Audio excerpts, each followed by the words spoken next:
Good evening, everybody. There it's on. If you'd like, open your Bibles up to 2 Samuel chapter 15. 2 Samuel chapter 15. So we're looking at David in the second half of his life, and he's in flight again.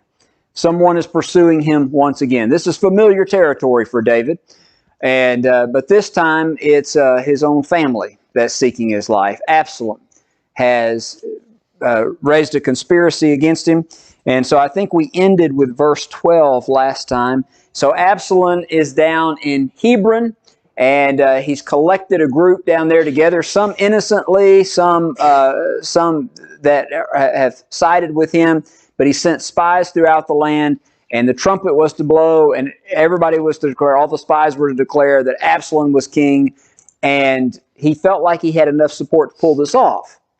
And he did have enough support to pull this off. The people are going to rally behind him. And so verse 12 tells us about Ahithophel, who was David's probably wisest counselor, and he sided with Absalom. And then you notice the last part of verse 12, the conspiracy grew strong, for the people with Absalom continually increased in number. What I want us to do this evening is I want us to think about what this news and day is like for David. Because where we've ended, I don't know that David knows anything about this. The last that David knew, Absalom came and said he wanted to go to Hebron to do what? Yeah, to worship, to pay a vow that he had made to the Lord. And so David sent him on his way.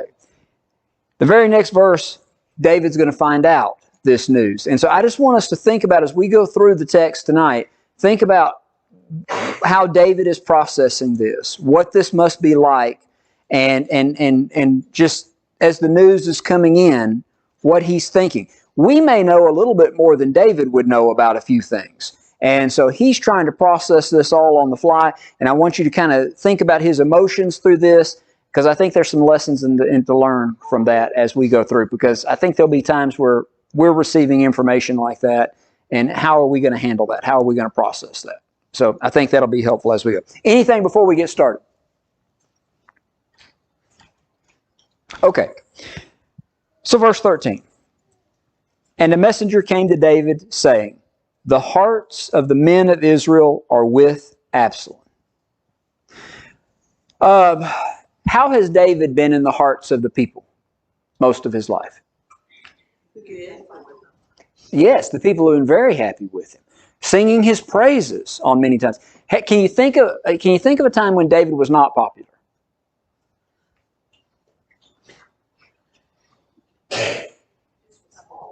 Yeah, with Saul.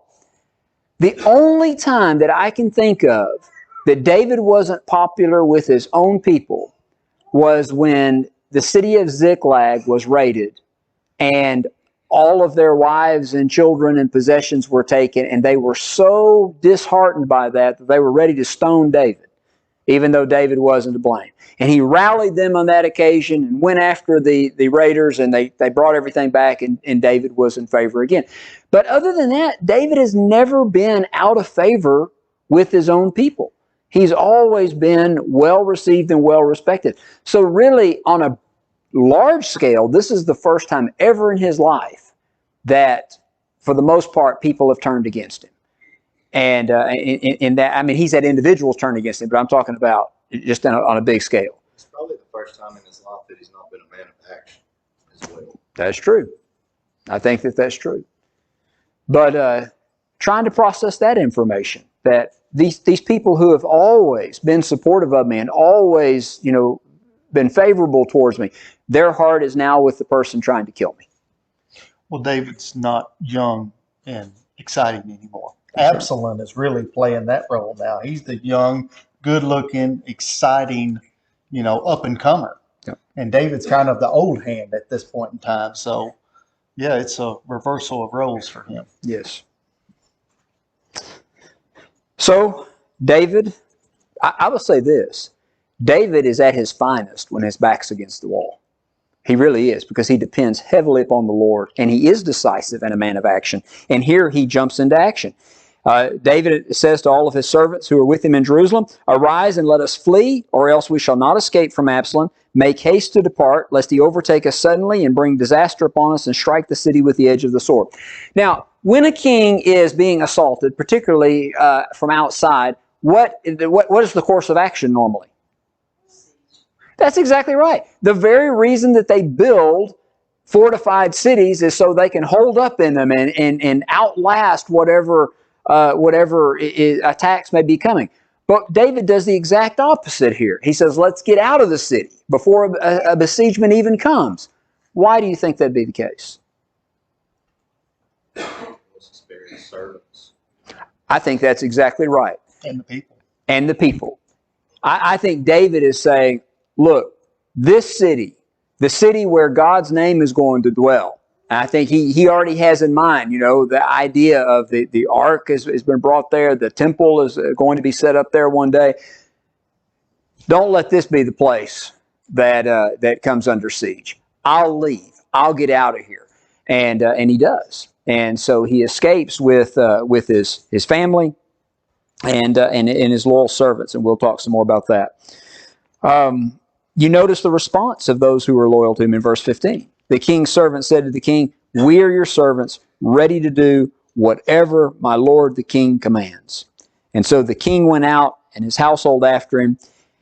But the king left 10 women, concubines, to keep the house. Now that's an important note that we'll come back to in a little bit. So David quickly hurries out of Jerusalem and servants with him. Again, how long has he had to process all of this? Are you estimating? We're not given a time. But what are you thinking here from the time that he hears this news to the time that he's on the road? And that's probably... Yeah, very, hours at the most of getting things together and getting out of there. But this seems to be a very quick evacuation out of town. And so not a lot of time to think about all this, not a lot of time to process what's going on. And he's going to have the information come at him pretty quickly from here on out. Not a lot of time to even try to organize. No. It's just get out. That's right. All right, so verse 18, and all his servants passed by him, and all the Cherethites, is that how you say that? All the Pelethites, and the way I understand it, this would be his armed guard, his bodyguards, his men of valor. All the 600 Gittites who had followed him from Gath passed on before the king, and then the king said to Ittai the Gittite, "Why do you also go with us? Go back and stay with the king. For you are a foreigner and also an exile from your home. You come only yesterday." Now, I don't know, is this literal yesterday or is this... I don't take it that it's probably literal, but in other words, you've not lived your whole life here. You've not, that's been my understanding. Yeah, that was my thought too. Okay, so verse 20, "Shall I today make you wander about with us since I go I know not where? Go back and take your brothers with you, and may the Lord show steadfast love and faithfulness to you." But Ittai answered the king, "As the Lord lives, and as my Lord the king lives, wherever my Lord the king shall be, whether for death or for life, there also will be your servant be." And David said to Ittai, "Go then, pass on." So Ittai the Gittite passed on with all his men and all the little ones who were with him. And all the land wept aloud as all the people passed by. And the king crossed the brook Kidron, and all the people passed on toward the wilderness. So we're going to get, more of the idea of what's, taking place, what's involved in this convoy of this mass exodus that's leaving Jerusalem here. But here you have the king, and it's not just, are they leaving in secrecy? Do you get any idea that they're leaving in secrecy? Yeah, the whole city is aware of what's taking place, and how does everybody feel about this occasion? What's going on? Yeah, it's heartbreaking. Here you see a people, I think, that's still very loyal to their king, and David is obviously still beloved by the people there. But as you said, I think David is probably wanting to spare the people any harm that could take place by him holding up within the city. But here we're introduced to this individual that Other than this, I don't really know much about him. But here's an individual as well. We see a lot of faithfulness in this individual with his household. And, it just kind of still gives you a glimpse into David and his following. Up to this point, it looks like everything has shifted and everybody's with Absalom. But here we see a different, look to where there is still a faithful following to David as well. So basically, you have a city and you're going to have a nation that's really divided at this point in time as this unfolds. With David on this journey, I think we'll notice several similar parallels to Jesus. And you remember that David is the type, and so what we're going to see with David is we're going to see little previews of things that happen with Christ, or at least that will remind us later on when we see Jesus and we think about things that are happening to Jesus. We'll go, that's similar. So with Jesus, who did he often find that had the most faith and that were most loyal to him? I know, outcasts, Gentiles. Okay, the Gittites, from what I understand, these were Philistines. They were from Gath, which is a Philistine city. These were Philistines. These were not the Jews. And so here you notice that along with the Cherethites and the Pelethites, which, as you said, kind of his bodyguard, his secret service, the special forces of his army, they're loyal to him, and all the Gittites. And then one of them is mentioned here, Ittai. And here's Ittai. And Ittai says, I'm going to go with you. Do you remember a time where someone said to Jesus, I'll go with you? And Jesus said, you remember what Jesus said to him? That's exactly right. Yeah. Son of Man has nowhere, birds have nests, foxes have holes, Son of Man has nowhere. In other words, what he's saying is, do you count the cost? Do you know what you're getting into here? Now, what did Ittai say to that? Life or death. Life or death, I'm with you. That's what that man should have answered Jesus. We don't know what his response was, but that's what the answer should be. When Jesus said, I don't know, we don't know where we're going to be or what we're going to go through. Doesn't matter. Doesn't matter. I'm going to be loyal to you. So you're seeing this loyalty here from a Gentile to David.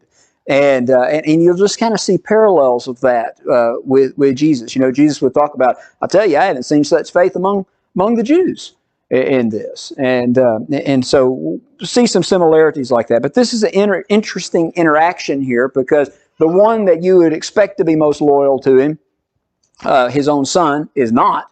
And the ones that, after all, David has killed his thousands of who? Or 10,000s of who? The Philistines. And then you have the Philistines, or at least some of them, a few of them, loyal to him in this. Yeah, that's right. He's got to cultivate some sort of relationship. That's right. And they're loyal with him. And so really, I think what you have here with this is you have David's old guard here, those old relationships. But these are not spring chickens anymore. But are these seasoned battle-seasoned warriors? Yes, they are. Yes, they are. And that will, I think, play into this as well as we go on. I want to make a geographical note here as we go through this. I think this will be, I don't know, this is interesting to me. It may be boring to you. But just understanding how this story is playing out, if we can visualize it, to me makes it really, really, well, even more exciting than it is.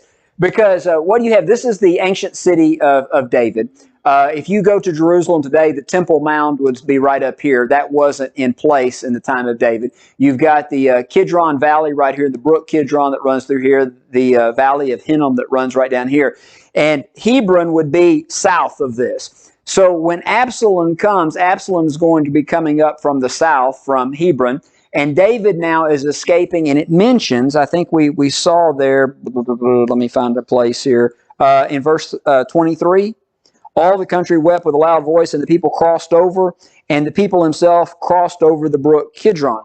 And so he's escaping out and going across the brook Kidron. If you go there today, This is standing. This photo is standing from on the Mount of Olives, looking back towards the city of David. Hebron would be back here on the horizon. David would have come from the ancient city of David would have been right here. None of this would have been there at that time. David would have come down and crossed the brook Kidron, which is down here in the Kidron Valley, and be ascending up the Mount of Olives. I mentioned that there's some similarities between Jesus. Do you remember Jesus leaving Jerusalem, crossing the Kidron up to the Mount of Olives? And somebody would be after him too. He just didn't flee far enough, did he? And that's interesting too, because David fled. Could have Jesus fled? But he didn't. No man takes it from me. I lay my life down. I lay my life down. And so you see those similarities but differences. Now these pictures, I know this is more over there, representation. But did back there at that time, was there more trees, or did when they come in there they slaughtered everything to make the building? I don't know. I don't know the answer. Is it would change how fast somebody would travel. Right. I know that's up on a mountain and it's coming down, but if that had thick, Right. Well, I'm trying to think of the olive trees or whatever, because I've seen different pictures of ones over there. But if it actually had a bunch of trees, it would actually slow a lot of them. Yes, Speed. I hear what you're saying there. But I do want you to notice something here. Do you notice these main roads right here? Those would have been there in David's time. These would be major travel routes that would come up. So there was a major road that came up through Hebron, went to Jerusalem. There was a major road that went from Jerusalem down to Jericho. And that's the route that David will be taking. He'll be fleeing north away, then down to Jericho, crossing the Jordan into the wilderness plain, and then he'll go up. And so there would be roads there at that time. So it wouldn't just have to take off across a field or something. So there would be pathways there. All right.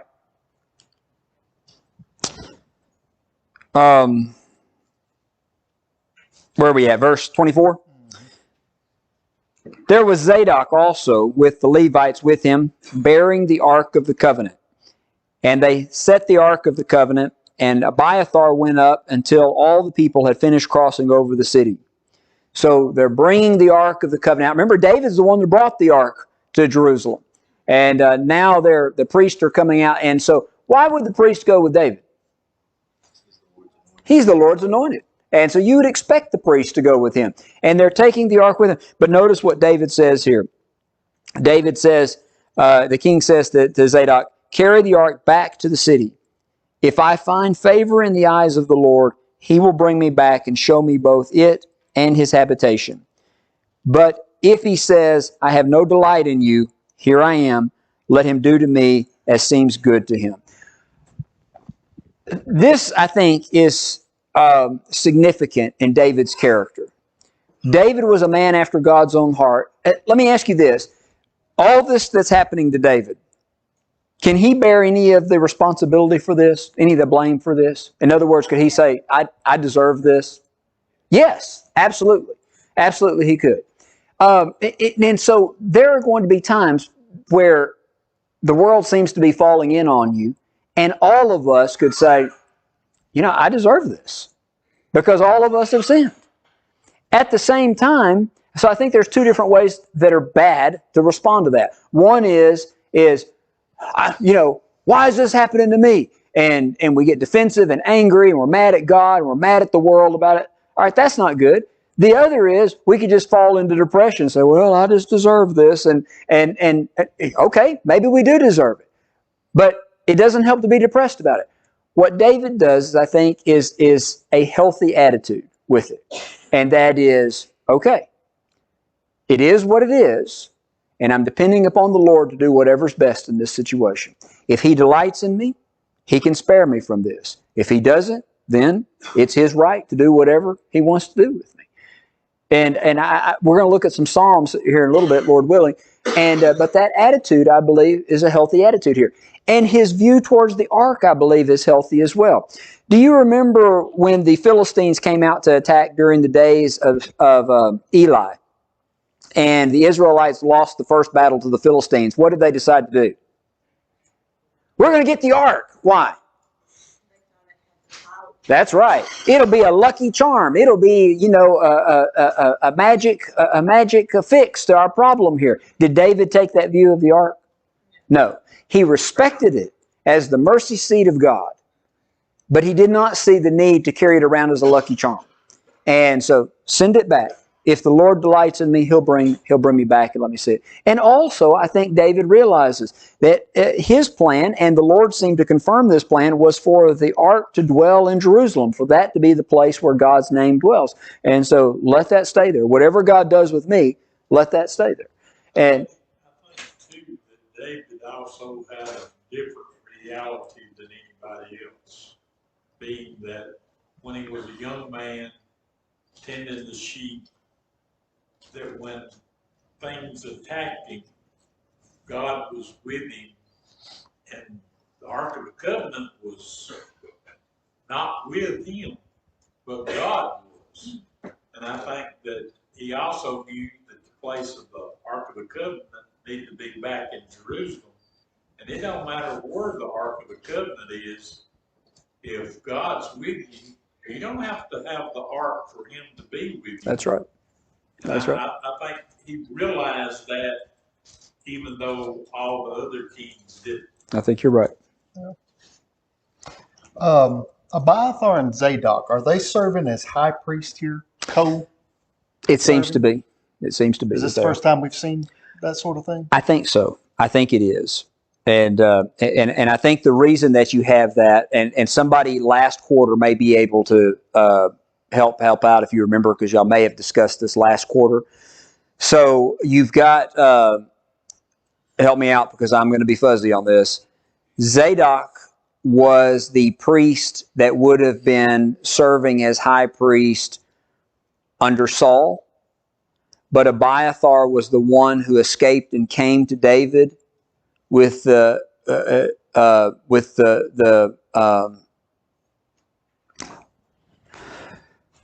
ephod. That's the word I'm looking for. With the ephod, when Saul destroyed the men of Nob, and so he had. And I may have those backwards. So Abiathar had been with David, serving as priest with David with the ephod, and Zadok had been serving as priest, continuing to serve for the nation. And then when David became king, both of them seemed to be serving as co-high priest. Now, that's my memory of it right now, but I have not refreshed myself recently on that, so I may not have all that right. Does anybody remember anything more than that? Or Don't you love when people bring things up and spur of the moment? thanks. All right. Well, then that's what we'll go with for right now. Sounds good to me. I don't remember. I was in here, but I don't remember those details. All right. Well, all of that we'll want to check very carefully. We want to check everything very carefully, but especially that. All right. So verse 27. The king also said to Zadok the priest, "Are you not a seer? Return to the city in peace, and your 2 sons with you, Ahimaaz, your son, and Jonathan, the son of Abiathar." When he says your 2 sons, he seems to be talking about one of his sons and then Abiathar's son, Jonathan. And he says, "See, I will wait in the plains of the wilderness until word comes from you to inform me." So David's plan is, I'm going to get out of the city, I'm going to cross over the Jordan where we're a little bit safer on that side, and I'll wait there to hear some information. So you send your son and Ahimaaz's son, and let us know. I'll be looking for those 2 to have inside word of what's taking place there. So he's establishing a spy system. That's exactly right. Network. That's exactly right. Men that he could trust here. And so he sends them back in Jerusalem and says, you give me information as you have it. Therefore, Zadok and Abiathar carried the ark back to Jerusalem, and they remained there. And so we see where his faith is at. We see where his confidence is at. We also see that he has some trusted people there in Jerusalem to get information when it's needed. Speaking of David sending the ark back, and the difference between him and, perhaps Israel, as you said, in the days of Eli, or even Saul, when he wouldn't wait on Samuel to come and offer sacrifice. And, he went through to offer it himself where he was not authorized to do. David is willing to, he's not trying to force God's hand to be with him. Mm-hmm. At this point. Well, I mean, even at no point in his life has he been that way. He's willing to accept terms, whatever the Lord's will is. Yep. And if the Lord seems to want to outcast him, then he seems to be good with that. Yep. If that's the Lord's will. That's right. And that is a good lesson for us to accept God's will, whatever it is. It's hard especially when it conflicts with our own will. It's not an easy thing to do, but I think these are lessons for us to learn and to accept. All right, verse 30. But David went up the ascent of the Mount of Olives, weeping as he went. And you can imagine, this would be difficult. When you arise to this point in his life, you would think of yourself being established, but as the old saying is, once you get to the top, the only place to go is down. And that's kind of what we're seeing David at this point in time. And, everything has been a rush up to this point. And maybe this is kind of the quiet time as they're leaving, and the emotions are starting to hit at this point in time. And so weeping as he went. And mine says barefoot with his head covered. Does that seem to indicate the haste that they have indeed left Jerusalem in? Yeah, maybe so. And also probably I think this is associated with the grief here that would be under consideration too. I was looking for visual depictions that I could put up there, and I always try to, find some that I feel like match the text. And most of them have David dressed with his crown. Matter of fact, I'll show some with his crown on and his sword, and he looks like he's dressed. Yeah, dressed. And the picture here is he's very humbled here, and so that it seems to be the indication, and maybe the haste as well. Okay, and all the people were with them covered their heads and went up weeping as they went. So this entire caravan is in a state of mourning.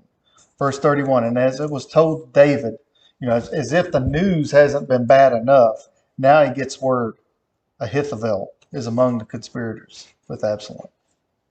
Wow. If things couldn't get worse, they just did. Because as Lonnie said before, the counsel of Ahithophel was viewed almost as equal with the word of God. It was just that good, that solid, that reliable. And to have that in your enemy's corner is that's an incredible asset to Absalom and not to David. But David, where does he go? In times of trouble, in times of desperation, where does he always go? What's the long track record? He goes to God, and here's no different. So David goes to the Lord and says, please turn the counsel of Ahithophel into foolishness. Now, on face value, you would think, boy, that's a pipe dream. But who's David talking to? Mm-hmm. God. Who can accomplish this sort of thing? God can. So he's going to the absolute source that is, if it's his will, he certainly can accomplish this. From a secular point of view, it would seem like utter foolishness, but to the righteous and holy, then this is not just an act of desperation, but this is going to the source of absolute truth and absolute power, ability. Yeah. So again, just a quick note here about the let me look at the geography here again. All right. So he's crossed the brook Kidron now, and it says. You'll notice that at verse 32, it says at the top of the mountain. What mountain are we talking about?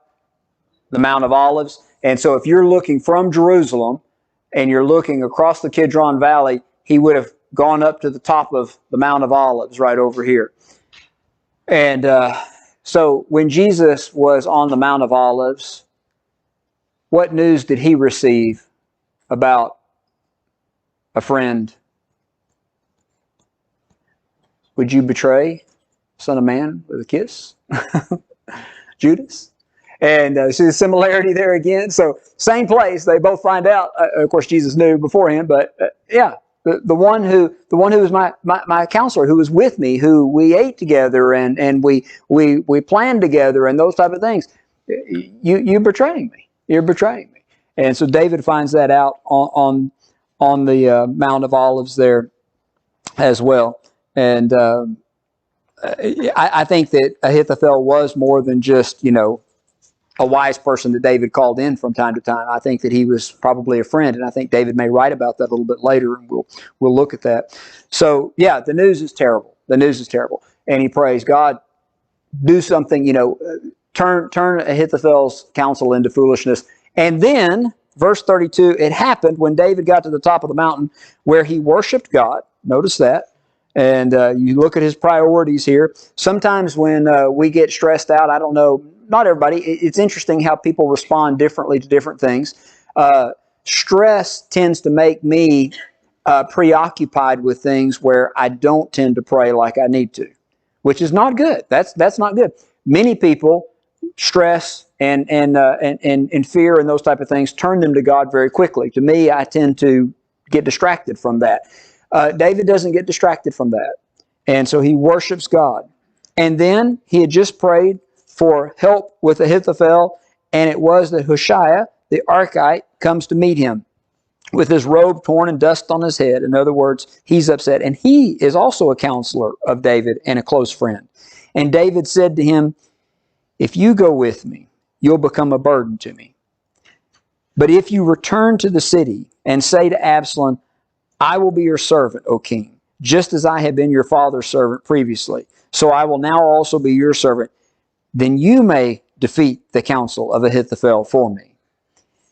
And do you not have Zadok and Abiathar the priests there? Therefore, it will be that whatever you hear from the king's house, you shall tell Zadok and Abiathar the priest. Indeed, they have with them their two sons, Ahimaaz, Zadok's son, and Jonathan, Abiathar's son, and by them you shall send me everything you hear. So the spy system in Jerusalem now has gotten a little bit better, because not only does he have messengers that could come that he knows that are loyal to him, but now he also, if Hushai can be accepted by Absalom, then Hushai will have an inside ear of what's going on and actually be one of the ones giving counsel for things. And so, but Hushai is a really good friend of David, and Absalom knows that. And so I don't know if that'll work or not. So, as we're looking at this, I'll tell you, this is some of the best drama anywhere. You can't write a better script than this. And this is exciting stuff when you think about it. And so this is high risk here for Hushai to go back. And David says, but look, that's really where I need you. If you were Hushai, what would you do? I've got 100% chance of being accepted and protected by you. I don't know what my chances are if I go over there and try to sell this to Absalom. And but in loyalty and faith, he does. Hushai is elderly. I think David says what he says as far as being hampered or whatever. I think that's the assumption many times is that that's the case. I think that he's loyal to David. David could have told him anything to do, and he would have done it without question, no matter what his age was. And all the men that was loyal to David, whatever he asked of them, they did it. I mean, they didn't, say, oh, I'd like to do this. He'd give the command, they done it. Yep. So, verse 37, Hushai, David's friend, went into the city, and Absalom came into Jerusalem. All right. Remember the geography? We could go back to that map, but we're not going to. We'll just look at this one. So David now has fled northeast, got up to the top of the Mount of Olives right here. Absalom is coming. As he gets over the top of the hill where he can see what's going on, it's almost as if, Here's David. He's going over the top of this hill. Here's Absalom. That's the way the text kind of paints the picture. And David just slips over the top of the hill before Absalom comes into view, and would have been able to see what was going on. As you can see here, it's not like, miles and miles and miles where you couldn't tell what was going on. This is pretty close proximity here. And so as Absalom comes into Jerusalem, David is just slipping over the hill out of sight, and it buys him a little bit more time not being visible in that way. And so, again, high drama taking place here. You have two high points there in Jerusalem and the Mount of Olives. Yes. And one's coming in as the other one's That's topping right. Yeah, that's pretty close. And this is not we have another occasion when Saul was pursuing David. Do you remember when Saul had encircled all the way around the mountain? David has nowhere to flee, and it's like, and just at the last second, news comes that Saul needs to go take care of some business, and he has to leave. And it's like, whew. This is another one of those times in David's life where it's just the timing, and God's with David. Yeah. God's with David. Providence of God. That's right. Does that work? All right. Any questions, any comments before we move on? All right. Chapter 16 begins, and we're reacquainted with some, at least one character we've met in the past. It says, when David had passed a little beyond the summit, Ziba, the servant of Mephibosheth, met him. Now, who is Mephibosheth? And yeah. So Ziba was his servant, and you remember what was the relationship between David and Mephibosheth? They restored all the Yeah, and took him into his bosom. Really treated him as ate at his own table. Treated him as a son, as it were. And so this is and why did David do that? Do you remember? Yeah. He was seeking an opportunity to do something like this, and so he done it. And he said Ziba was his servant, and so Ziba was taking care of Mephibosheth. So they run into each other again on this occasion. It says with a couple of donkeys saddled. So Ziba's carrying supplies with him. He's bringing supplies. It says a couple of donkeys saddled, bearing 200 loaves of bread, 100 bunches of raisins, 100 of summer fruits, and a skin of wine. And the king said to Ziba, "Why have you brought these?" Ziba answered, "The donkeys are for the king's household to ride on, the bread and the summer fruit for the young men to eat, and the wine for those who faint in the wilderness to drink."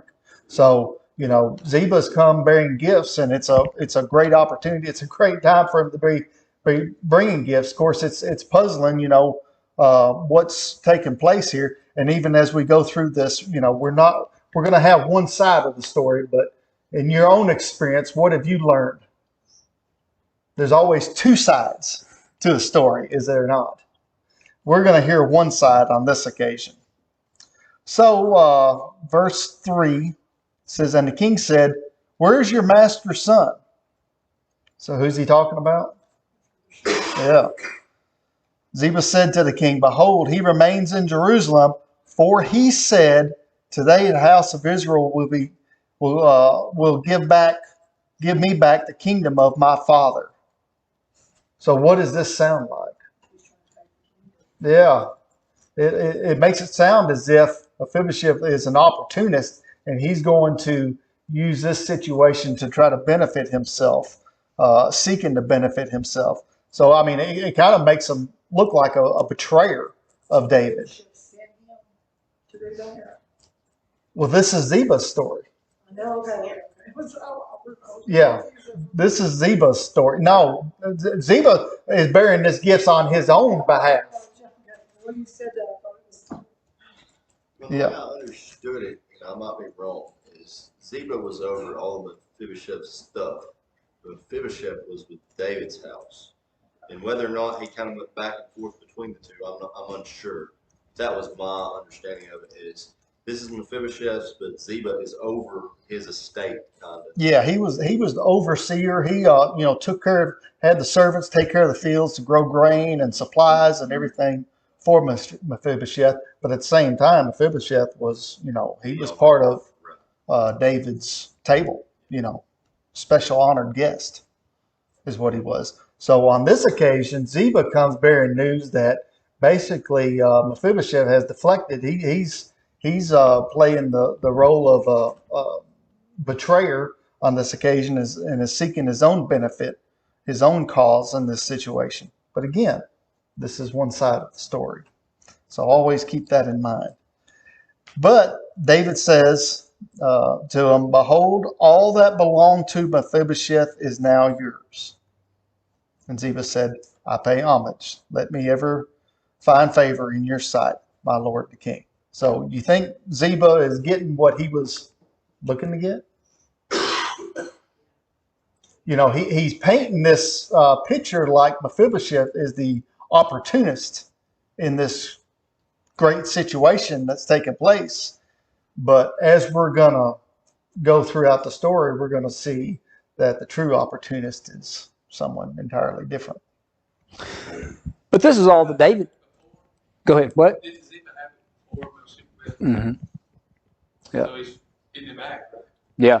So Ziba had pretty much inherited it after Saul's death and was taking care of it. When David finds out that there's an heir, he puts Ziba over it, but now Mephibosheth is the rightful owner of it. So yeah, so now it's back in control, full control of Ziba in that. So it sounds like you guys are planning to get it back, right? Yeah, sounds like. But now, David, you got to think about David at this point. David doesn't have any other information than what he's receiving on this. And so all along the way, I mean, what he's hearing is, and by the way, where is Mephibosheth? He's not there. He's not there. And so the story here is, yeah, he's back in Jerusalem planning to take over the kingdom. He thinks he's going to get the kingdom back. David can't go investigate. No. Ask him. Now, David's been treating him like a son. And so talk about another gut punch here. You know, another person that I was so loyal to and would have done anything for. They're betraying me. And so the dominoes are just falling on David here, just one after another. It's just piling on it. It's piling on. It's piling on. All right. Well, we don't really have time to jump into this next section. We're going to have another domino here. Another colorful character. Another colorful character come in. And it's very interesting to see how David responds to him as well. But we'll save that for next time. Appreciate very much the good attention and the comments. And we will have, we'll have one more class. No, Sunday will be singing. So we'll have a week before we get back to this. So y'all remember all this information as we carry on this story next time. Thank you. Thanks for watching. If you found this video to be beneficial, please follow us on Facebook or subscribe to our YouTube channel. Feel free to share it with others that you feel like may benefit from it. If you need to contact us, please contact us via email at quinn.church@yahoo.com. Also, if you're in the area, we would love for you to come visit with us at one of our assemblies. Have a good day.